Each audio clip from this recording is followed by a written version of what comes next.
No one buys a story, editors buy a pitch. That's how DC area journalist Nevin Martell frames the freelance writing business. Today, we get into the craft, the hustle, and how to stay sane while doing this work. This is Chris Spear, and you're listening to Chefs Without Restaurants, the show where I speak with culinary entrepreneurs and people working in the food and beverage industry outside of a traditional restaurant setting. I have 33 years of working in kitchens, but not restaurants, and currently operate a personal chef service, doing dinner parties in the Washington, D.C. area. My guest this week is writer, photographer, and writing coach Nevin Martell. You might have seen his byline in places like the Washington Post and Washingtonian, and he's the author of 8 books, including Freak Show Without a Tent and, surprisingly, or maybe not, a book about the musician Beck. Actually, Nevin and I talked about music for probably about 45 minutes. Unfortunately, I decided to cut out most of that from this episode. As enjoyable as it was for me, I really wanted to focus exclusively on writing for this show today. So we spent most of our time on the how behind his career, what it really looks like to build a life in food and culture journalism. We talk about a love for the permanence of print, even in an online-first world, and also something really important in almost any industry, and that's reputation and relationships. And if you're actually trying to break into writing, you'll love Nevin's practical roadmap of how to do it. He talks about how to craft a tight, irresistible pitch, but he also shares his stance on working for free, aka exposure. We all love that one, don't we? I'll link to some of Nevin's work in the show notes because he has written a lot of stuff, and I'm a huge fan. And if you enjoy this episode and know someone who you think should hear it, of course, I'd love for you to share it. Please make sure you're subscribed on your favorite podcast app. And if you have 30 seconds, leave a rating and review. It really helps us reach more listeners. As always, thanks so much for listening and have a great week. Hey, Nevin, how's it going? Welcome to the show. Thanks so much for coming on. Chris, I am really, truly so excited to be here and so honored that I'm a guest of yours. I'm just looking forward to this conversation so much. So you are a journalist, and we've been digging deep into music here. But let's talk about the writing. So you've been doing this for so long, right? Is this something you were always interested in? Like, are you someone who, as a kid, like, did writing, like, I don't know, fiction writing or storytelling? Like, how did you even get into that in the first place? Yeah, I mean, as I started out as a diehard reader. I mean, I loved reading as a kid. I would get up a couple hours before school to read. And I came from a family that absolutely reveres books. My grandfather and my uncle, my grandfather's son, were rare book and ephemera dealers. So like both of their homes were just chock-a-block full with books of all types from all parts of the world. And they had a giant barn in the back because they lived next to each other, also full of books. So I grew up just loving reading and loving storytelling and like really, revering the idea of books and authors. And so, yeah, I started, I would journal when we traveled. I always kept a travel journal when I was growing up, which I loved. I was kind of like my mom's deal. Like if we're traveling, especially if you're going to not be in school, you still have to be doing something. So I would journal at first kind of like because she told me to, and then because I enjoyed it. And, worked for the high school paper and then worked for my college paper for 4 years. I was the arts and entertainment editor for 3 of the 4 years at Vassar and loved it. And, when I got to New York, when I graduated, even though I was working at Atlantic Records as an executive assistant in the new media department, the first thing I wanted to do was like start freelancing. So made friends with this guy, Michael Krugman, who's to this day one of my best friends. And he was working in the press department there as, writing bios and press releases, that kind of thing. And he had written a couple of books, including an unauthorized biography of Oasis and this cultural book called Generation X. And I was like, he was in magazines and I was just so impressed. I was like, dude, how do you get into the places where you get into and get to talk about the things you get to talk about? And he was really generous and introduced me to a couple of editors, and actually it also introduced me to my first book agent who helped me sell my first book, which was an unauthorized biography of the Dave Matthews Band, which, to be honest, I still get checks for to this day. Like I can afford like a latte with the checks that I get now, but at the time it was significant and certainly gave me a lot of confidence in terms of my journey as a writer, even though I look back at that in the next book I wrote, which is an unauthorized biography of Beck. And I kind of wince because, you're like, God, that I was learning how to write like in the public eye, in the sense that I would not want to re-release either of those books if, they went off the market, and I was given the chance. I'd be like, oh man, give me a redo. Everyone has to start somewhere. I mean, I talk about that with this podcast. I mean, 250 plus episodes in, and as much as I want, impressive, man. 5 years. It's been more than 5 years. So in 52 weeks in a year, I mean, pretty consistently one a week, give or take. And as much as I would love to go back to those first ones and like just be like, these need to be gone. Yeah. I realized that I had great conversations. I just didn't know how to edit either conversationally, take stuff out, or from an audio standpoint. But it's like they're going to stay up, and at least I can remaster them if I want. Like if I'm like, I talked to this guy, we had a great conversation. Now I know so much more. Let me edit it. I can do that. You can't really do that with what you did with your book. So it just lives out there in the world for people to see. But you can point to it and say, hey, I did something, because a lot of people don't do anything like that. They say they want to and then they don't. But yes, I understand the pain of looking back at previous works. Yeah, no, I feel very privileged that I was able to have those opportunities early in my career, because I was super young. I was like 22 when I got my first book deal. And I just was so gratified that somebody saw the value of the ideas that I was pitching at the time and gave me the place and the space to do it. And it's a part of the growth, as you were talking about. It's like you have to do those things to get to be better and get to do other things later on. It's all, everything builds upon something before it. And no, I mean, I learned a lot from writing those books. And I think I learned a lot every time I write a book, or every time even I write an article or do an interview. I mean, there's always something to be learned from the process of doing what you do, no matter how good you are at it. And for me, like, keeps this kind of work really exciting, is trying to figure out how to keep fine tuning it, find new ways of doing it, and, find new ways of telling the story and do it in the best way possible. That's the most engaging way possible, because that changes both for you as a storyteller and what kind of audiences expect. I mean, when I was writing it first, it was all for magazines. It was all for print. And, then the internet started to creep in, and now it's like, it's 50-50. And even obviously the one half that's 50% print, that will end up online as well. So everything ends up, online in one way, shape, or form. Well, it's funny. My in-laws live with us, and they have the Washington Post paper because they're in their 80s and they like that. But the lead is it comes out online first. So it'll be funny. Like, you'll share an article of something you write and I'll see it. And then they'll like come up on Wednesday, if it's in the food section or whatever, it'd be like, oh, there's this article. And I try not to, like, my gut, like right away, I'm like, oh yeah, I've already read that. Like, and now I'm like, oh, thank you so much. I'll take a look at it. But it's like, yeah, I read this like 3 days ago when they shared this on Facebook. That being said, still, I love to see the printed product because the layout is just so much better. The headline is often much different than the SEO formatted headline online. The one on the printed page, I always find, like, and maybe it's because I'm old school and I came up this way, reads more like an old school magazine or newspaper headline. There's puns, there's a little bit more wordplay. It doesn't have to be so literal in terms of just getting people to click on it because it's clickbaity, or it just kind of fulfills all the words that need to be in it in order for someone to search it and find it. I just find the writing is a little bit more graceful as far as the heads and the decks go. And certainly the scale of it, like if you're when you have a cover story in the food section and you're just like, oh my God, this is gigantic.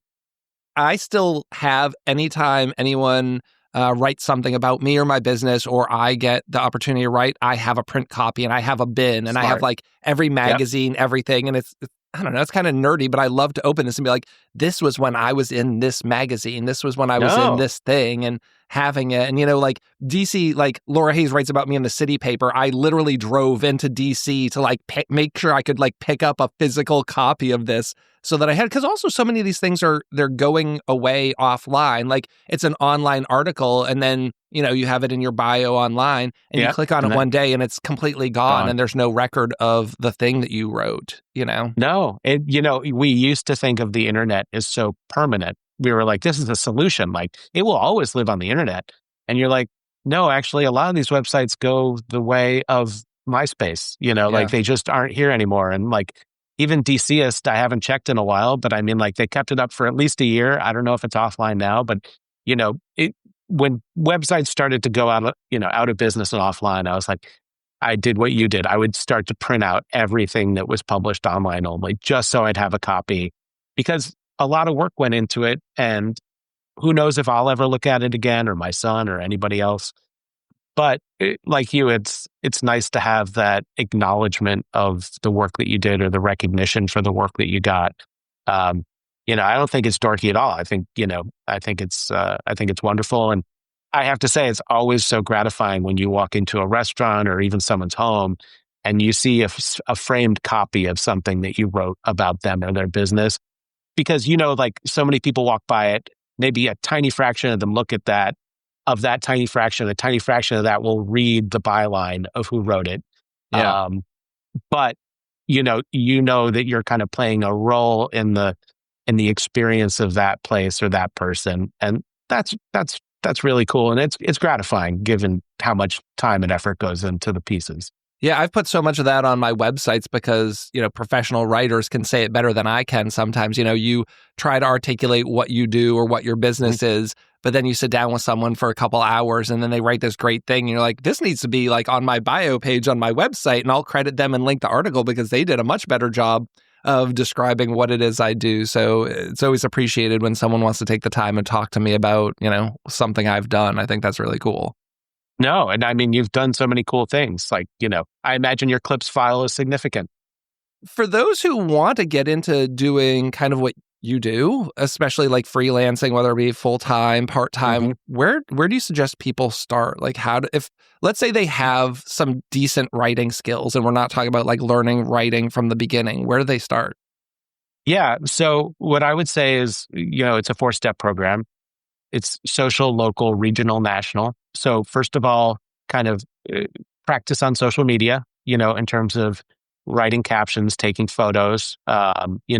Photos or videos might not be like your thing. You might be really just interested in the writing, but I can tell you in the food space and those adjacent to it, like being a good enough photographer that you can post pictures of your meals or your experiences or your trips is really key. So start on social. So you're kind of building up some skills in terms of writing about what you're eating, where you're going, what you're experiencing. Then the first place you want to pitch are local publications. So like in DC, it would be pitching something like, Washington City paper or a smaller publication of that nature. And then moving up kind of like the local ladder, places like Bethesda or Arlington Magazine and then ultimately places like Washingtonian and the Washington Post, Eater would be in that mix, of course. And then you kind of think about regional publications. So you might think a little bit farther afield, like Virginia Living or something else up and down the mid-Atlantic coast that, has a little bit of a wider reach and is not specific to the DC area. And then, the gold standard, ultimately is like trying to get into national publications, which you should not try to rush. There's opportunities to kind of write online for some, major national publications rather than the magazines themselves. But even that, you're going to want to have like a pretty good portfolio of clips to show an editor that you know what you're doing and that you can deliver on what you're promising in your pitch. As far as that goes, like you're really going to want to learn how to write a pitch. I actually teach a class at Politics and Prose, not to show myself, but yeah. And because that is like such a key skill, because if you don't know how to write a pitch and you don't know how to execute it well, like the best story will never get sold and the best writer will never get heard. And so, it's a 3-week class. It's very action oriented, very technique and tip driven, and you get 2 rounds of feedback from me on a pitch.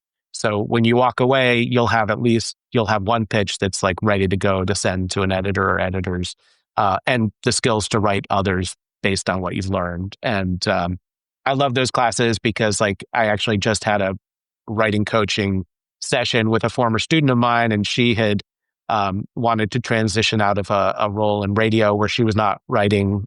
She was on the like talent management or like kind of finding people for interviews and stuff to do on air interviews. And she had wanted to like get into writing herself. And she came to class and she had this awesome idea for a story. And she had like positioned it pretty well. It needed some tweaking in terms of her pitch, but like I was like, I know exactly where you should sell this. And like, you clearly have like a great eye for a story and, the drive and determination that it's going to take to succeed. And sure enough, she started freelancing and has been writing for the last year. And we were meeting to see about where she's going to take her career next, like what level she wants to go to next and how much more time she wants to devote to it. And that's really gratifying. Like, I love hearing from former students, or better yet, just picking up a publication and being like, hey, I know that person. Like, I remember you even like talking about this story, like, when you took the class. So, that's really gratifying for me. Like that, it's nice to be able to pass on some of that knowledge. Do you recommend starting with a full like story article? Like, do you just you have a passion for this place or this thing and you want to go and write it? Or is it just like, hey, I think it would be a great idea to write about this park or this restaurant or the chef. Start with the idea before you invest all the time and actually write a piece? Yeah, do not write the story. I mean, no one buys a story.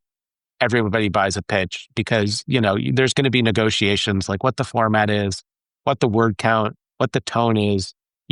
Come with an idea that has a strong angle and a unique element to it that somebody hasn't seen before or hasn't been written about in the publication or the region that you want to cover it in. But definitely do not write the full story. The only time that you would ever really write a full story before trying to sell it or place it is if you're writing for like the New York Times Modern Love or something like that. That is like something where you have to submit a full story in order to be accepted. But that is the rarity, not the regularity.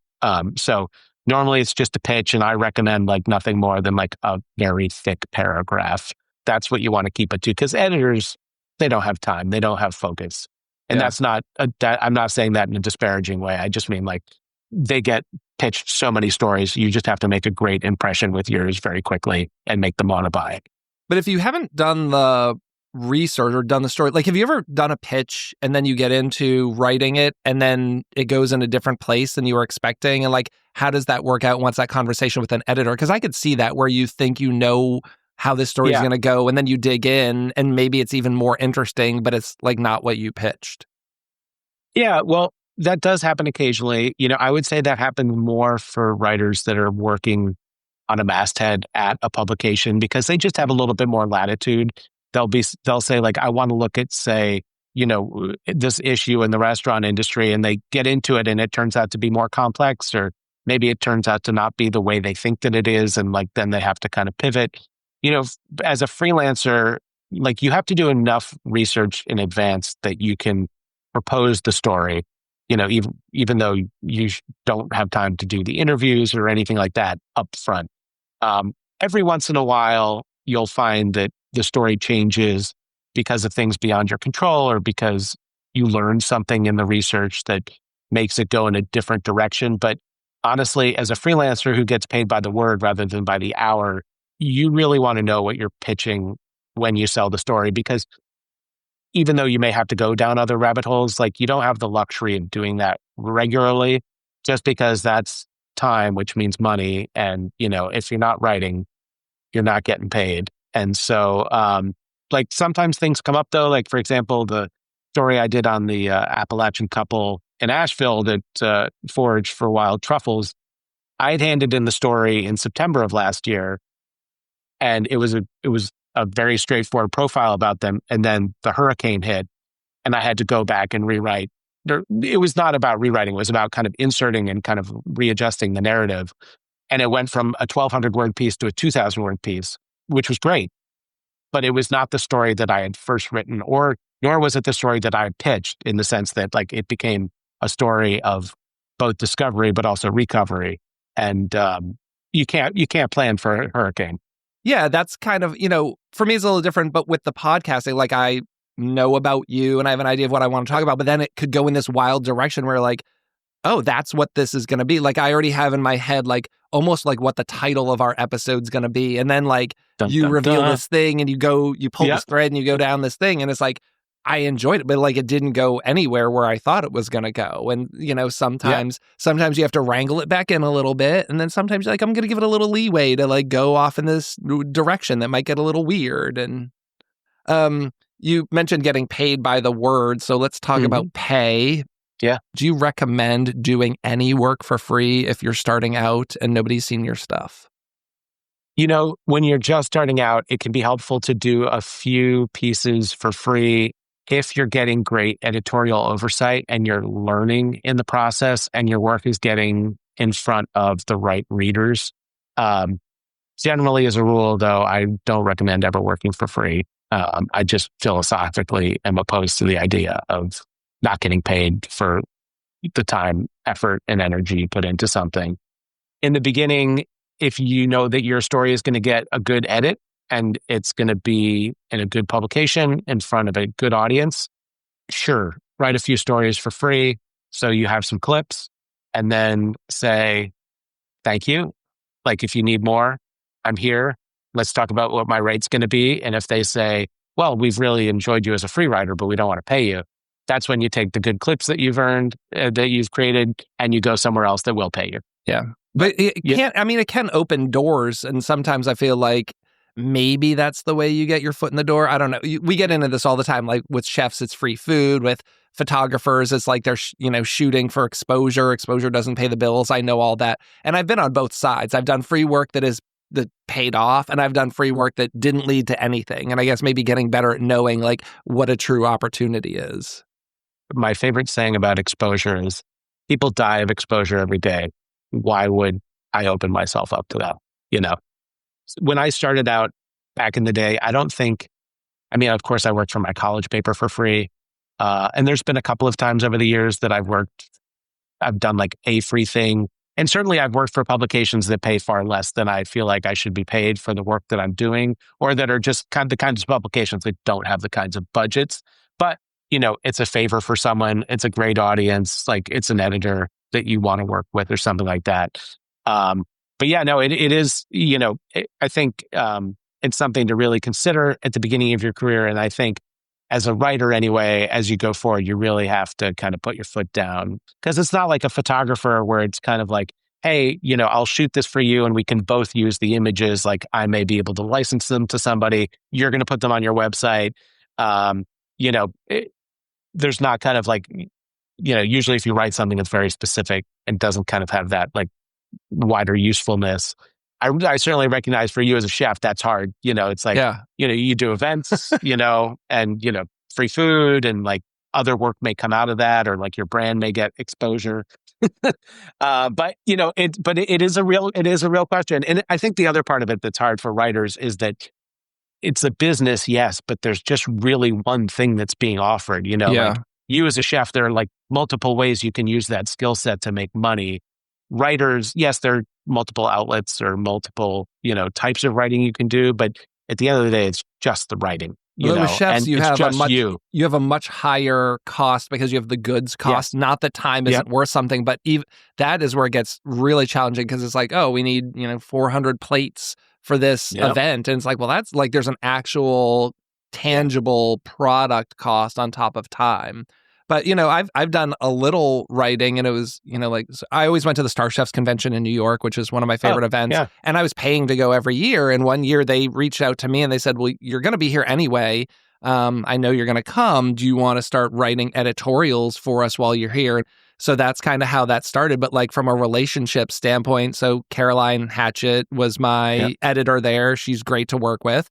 And then she just like moves on. And then a couple years down the road, she lands at Plate Magazine, and then she comes and says like, hey, actually she saw something that I had posted on Instagram and said, I think this is a great story, and led off right with like, we would love you to write this. Here's what our budget is. Do you want to do this? And it's like, that was great because that doesn't usually happen that I know of. But for me, it was like one of those things where like, at least we had built this relationship and it was starting to pay off, because I came, I wrote like 500 word, like little wrap ups of like, you came and watched the chef do this demo.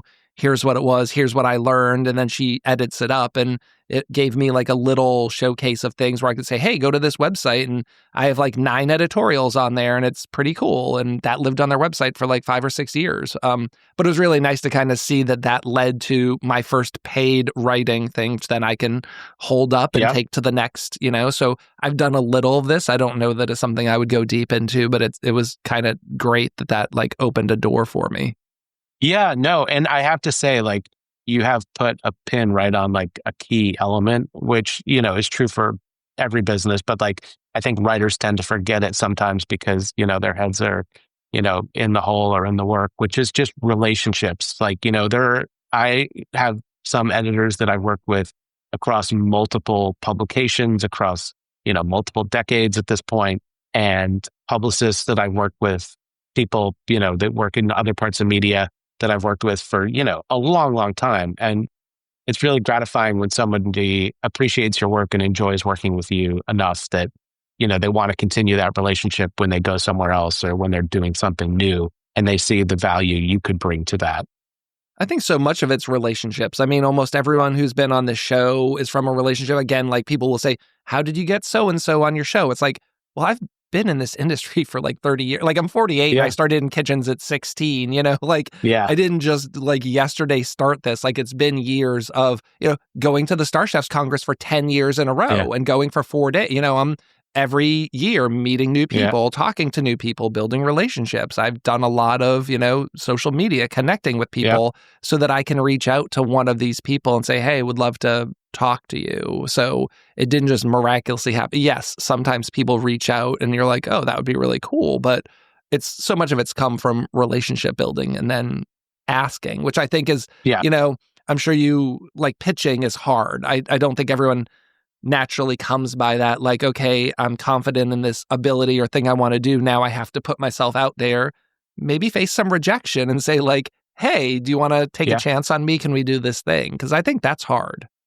Yeah, you really have to be, as a freelancer especially, just comfortable with the idea of rejection and uncertainty, because those are the 2 common threads of any freelancer's career, no matter how successful it is.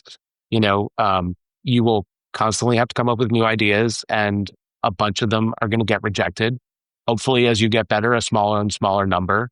And hopefully, as you get better, you will figure out ways to rewrite and reconfigure those ideas and pitch them to somebody else and find success with them.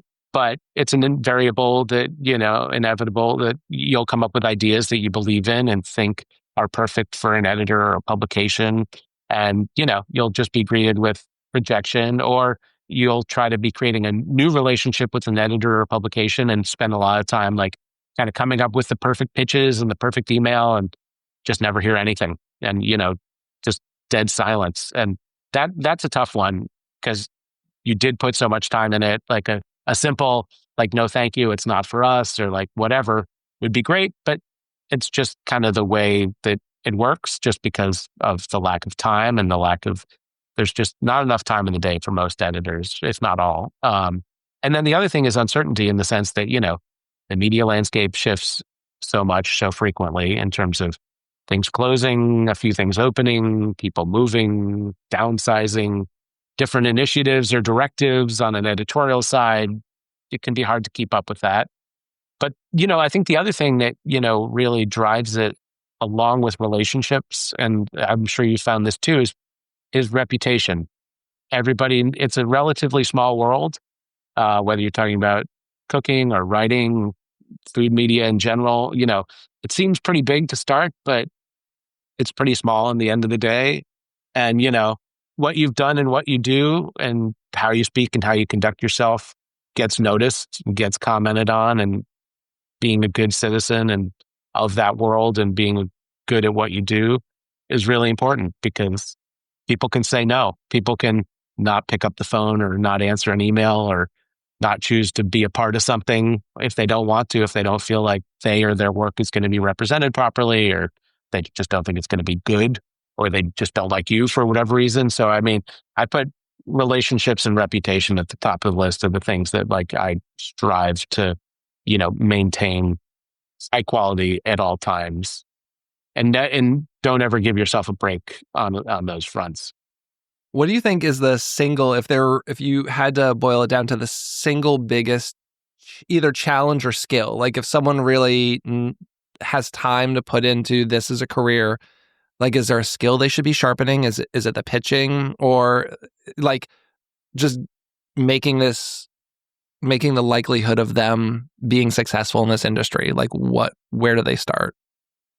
They have to have an endless well of drive and determination, first and foremost. But as a freelancer, you really live or die based on the creativity, quality, consistency, and quantity of the ideas you produce. If you cannot consistently produce interesting, quality story ideas and then execute on that, like, it doesn't matter how good of a writer you are. There's just not going to be enough there for you to exist in this kind of a space. And as you go on, I've gone through periods of time when I've gotten burned out, and I certainly knew my writing was suffering, even if like my editors or the readers didn't. So you have to figure out ways to like kind of like be able to maintain that pace, because it's nonstop. The machine always there's new grist for the mill, always required.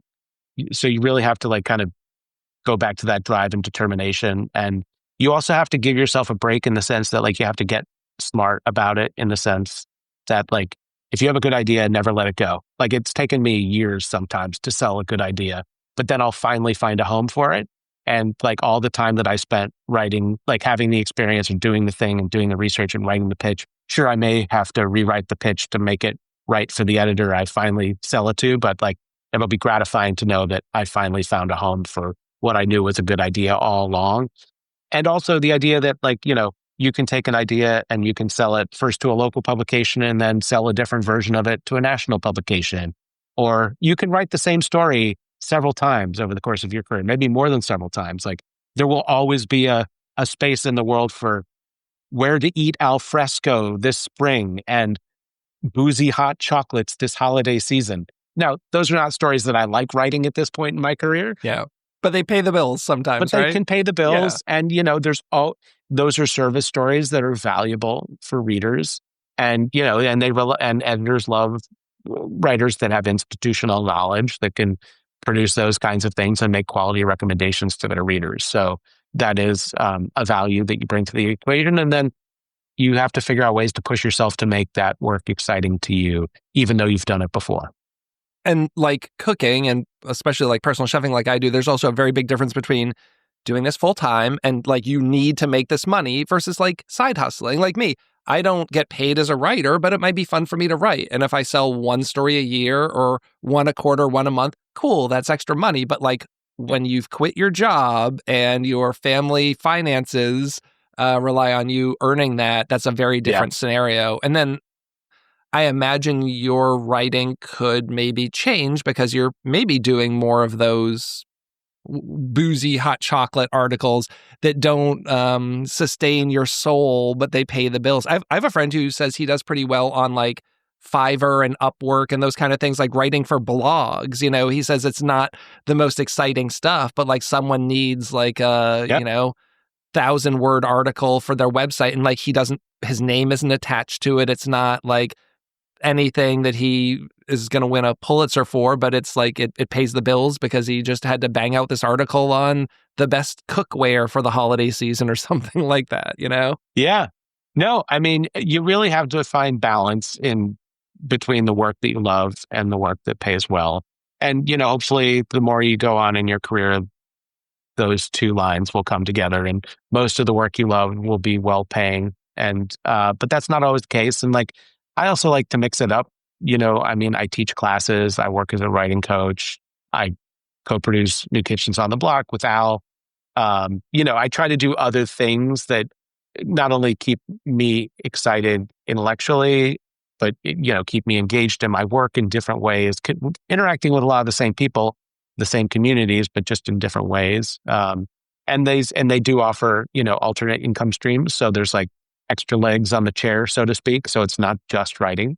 But yeah, and that kind of goes back to my comment before about burnout. It's like, you got to create ways to make sure that you're staying fresh, you're staying curious, you're staying excited, because when you're all those things, the writing is easier and the writing is better. And that means it's going to be better for the reader and hopefully, better for your editors. And at the end of the day, everyone's happier.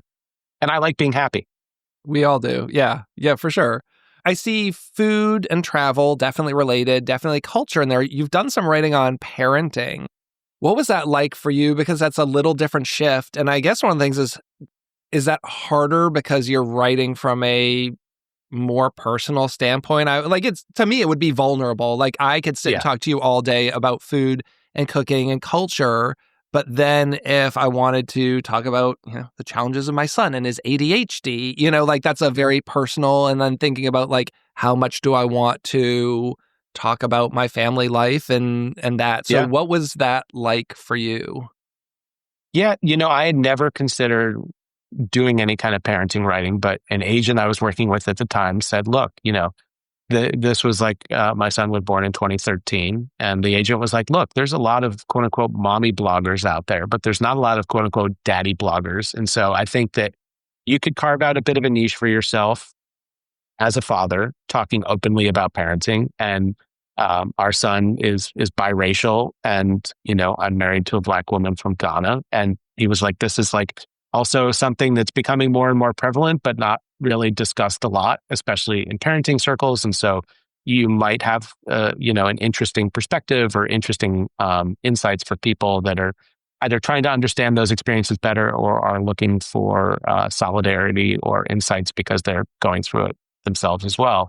And the first thing I would say for anybody who wants to do any kind of parenting writing or memoir or personal writing in general is like, you have to have the buy-in from your partner. Because if your wife, husband, spouse is not game, it's just going to go terribly wrong from the get-go. And so, I was gratified that my wife was comfortable about me talking about being a father and raising our son. And, to be honest, it was hard at times, but it also gave me the space, which I might not have had otherwise, to sit down and really think about, think about what my approaches to parenting were and kind of like codifying them in a way that like I could write about them in a thorough manner. It really, like, as like when you're starting out as a parent, like you have less time than you've ever had before, less sleep than you've ever had before. Life is just like totally flipped on its head, and you're totally kind of refocusing and rethinking a lot of what you do. But the thing that you don't really have is like time to just really sit down and process all of it. But by having these assignments and like coming up with these ideas for stories or personal essays, I was like demanding that I sit down and really think about how I felt about things or how I really wanted to approach things as a parent. And then, write about my experiences or write about my advice on a particular topic. So for me, I took it as like ultimately as a real luxury that I was able to have that time to talk about it.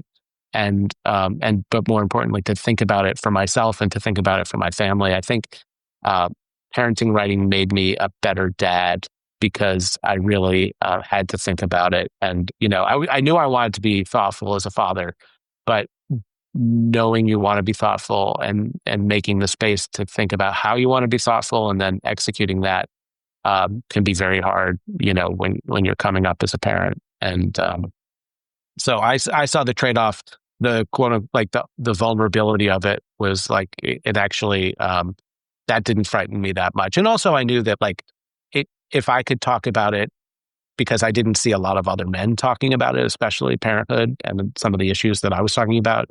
I knew that if I was open enough to talk about it, it could hopefully help other people be more open to talk about it. And, I had some really, just really open conversations with people over the years about parenting, about being, say, a white father of a biracial child that I never would have had if I didn't have like that kind of writing out in the world.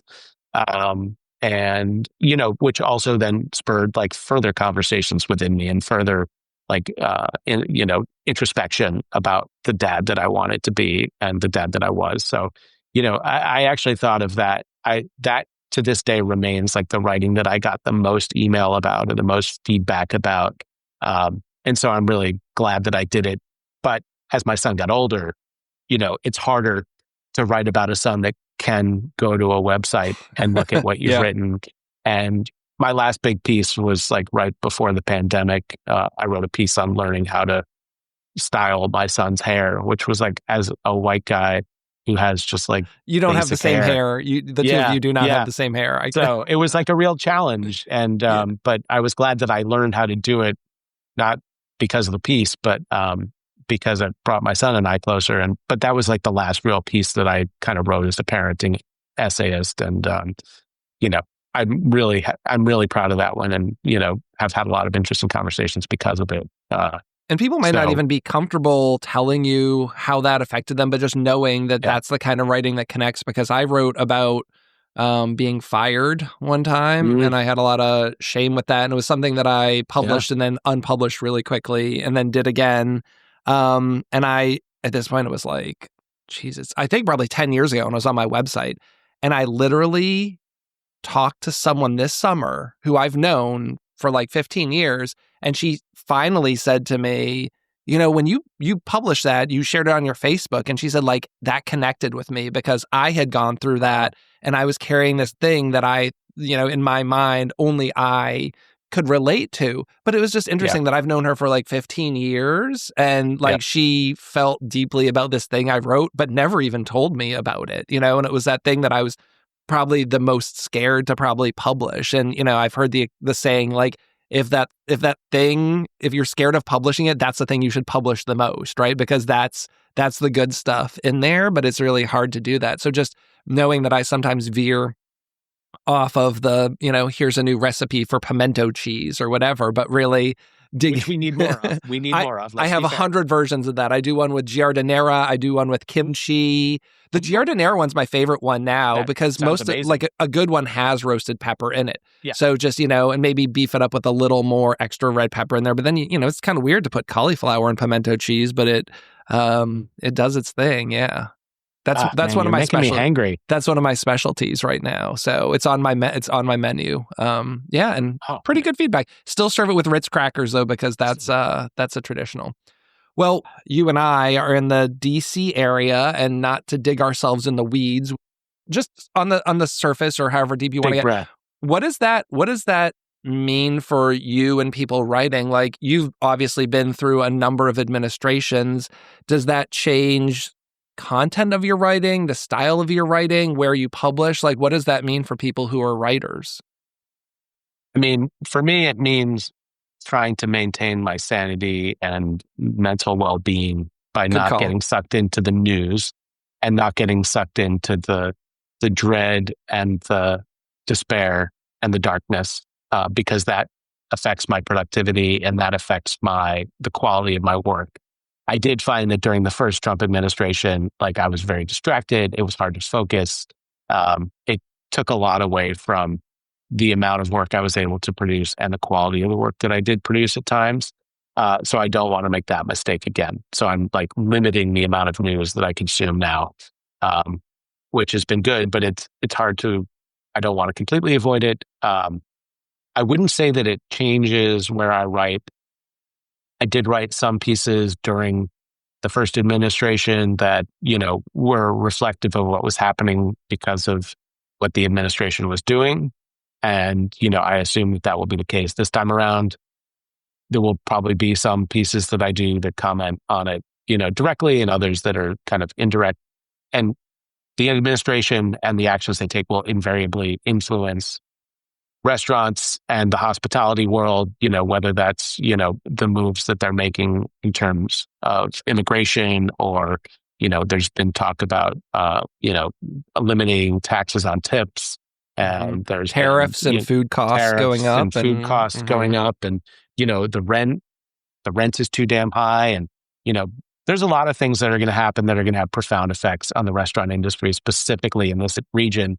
So, there'll be a lot of stories to tell around that. Sometimes, I am not the best positioned person to tell that. I write like more lifestyle coverage. I do cover, kind of the ins and outs of the industry sometimes, but those kinds of pieces can take a long time. It's nice to be on a masthead when you write a piece, some of those pieces, because like you have the full backing of the publication. Whereas a freelancer, no matter how long you've written for a publication, like you're still on your own at the end of the day, and so, you don't want to necessarily try to sell stories that could land you in any kind of legal hot water or backlash that could like affect your ability to sell stories elsewhere. So it's definitely something to think about. Which is an interesting place for journalism as a whole, as you're seeing people shy away from maybe saying the thing that needs to be said, and I think it's a potentially interesting time for, not like necessarily independent journalism, but, like I've got a podcast, I'm not really beholden to anyone and not even really a platform per se. And it's like, I can say the thing. Obviously it could be suppressed on Facebook when I share it or something like that, but just potentially seeing different and new avenues to get your word out there, I think. We'll see. Well, we could go on and on, but I feel like we need to put a bow on this. What do you want to leave our listener with? Any advice or anything? Yeah. Advice, keep shining. Everybody right now just needs to stay bright, stay focused, do what they do best. And if they feel like they can be socially engaged, like in terms of social justice causes, please do be. But take time for yourself. Like, we didn't really talk about it, but, I'm really into foraging. And like the best part about foraging is that you're going out into the woods or a park and just spending some time in nature, decompressing. And, I found that incredibly rejuvenating and enlightening during the pandemic. And so, I plan on doing a lot of foraging over the next 4 years. At the end of the day, even if you don't come home with what you planned on getting in the first place, you've gotten some fresh air, you've gotten some exercise, you've gotten some time away from a screen, you've gotten a chance just to be a little bit quieter. So that's something I always look forward to. That's something will always brighten my day, no matter what else is going on, either in terms of work or the world. If you need me, I'll be out in the forest. And you have some great articles on that. I will share some of those story links. On your website, there's like 4,000 articles you've written, and you've linked to all of them. I have to say, I did not make it through every single one of those articles, but there's some really good reading in there. Thank you. And there's also, if you go, it's on just my Instagram account now, at Nevin Martell. There is a trailer for a documentary I'm working on, which has the tentative title of Simply Forage. And it's a documentary about people whose lives were unexpectedly transformed by the power of foraging. And for people who live in DC, you may recognize Rob Ruba of Oyster, who kind of really had his epiphany around sustainability, in part because of his love of foraging. And there's another guy, Julian Fortu, who is a professional forager and, forages for like the Dabney and Jaunt and Johnny Spiro and people like that. And he's in there. And then there's some other people outside of DC. But it's a project I'm really excited about, and I'm hoping will finally be shown to the world, hopefully next year, fingers and toes crossed. Keep me updated on that. And like I said, people listen to these episodes that have been out years ago, and I'm always updating that stuff. So if you do something cool, I go in, I could just drop that in there and people will find it. Yeah, I'll keep sharing your stuff. Thanks for coming on the show. I'm so glad we could finally do this and catch up and maybe have you come back and talk about totally different stuff sometime. No, this has been awesome. I was honestly so touched and so honored that you asked me to be here today. Just so enjoyed our conversation. Well, to all of our listeners, this has been Chris with Chefs Without Restaurants. Thanks so much for listening and have a great week. You're still here? The podcast's over. If you are indeed still here, thanks for taking the time to listen to the show. I'd love to direct you to one place, and that's chefswithoutrestaurants.org. From there, you'll be able to join our email newsletter, get connected in our free Facebook group, and join our personal chef, catering, and food truck database so I can help get you more job leads. And you'll also find a link to our sponsor page where you'll find products and services I love. You pay nothing additional to use these links, but I may get a small commission, which helps keep the Chefs Without Restaurants podcast and organization running. You might even get a discount for using some of these links. As always, you can reach out to me on Instagram at Chefs Without Restaurants or send me an email at chefswithoutrestaurants@gmail.com. Thanks so much.